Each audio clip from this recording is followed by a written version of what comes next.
আমি জানি স্বেচ্ছাসেবা বা যে কোনো মহৎ উদ্যোগের পথ মসৃণ নয়। সময়, অর্থ এবং মানসিক চাপে বহুবিধ চ্যালেঞ্জ সৃষ্টি করে।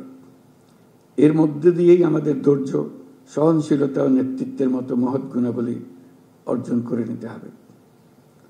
আমি যুব সমাজের প্রত্যেক সদস্যকে আহ্বান জানাই, তোমাদের মেধা, শক্তি ও সৃজনশীলতা দিয়ে সমাজের এবং দেশের উন্নয়নে ভূমিকা রাখো। তোমাদের সাফল্য কেবল ব্যক্তিগত অর্জনে সীমাবদ্ধ না রেখে অন্যদের জন্য অনুকরণীয় দৃষ্টান্ত করো। আমি বিশ্বাস করি তরুণরা সক্রিয় থাকলে দেশের কোনো সমস্যায় আর অমীমাংসিত থাকতে পারে না। আমরা তোমাদের নতুন নীতি, যুগান্তকারী ধারণা এবং সামাজিক পরিবর্তনের অগ্রদূত হিসেবে দেখতে চাই।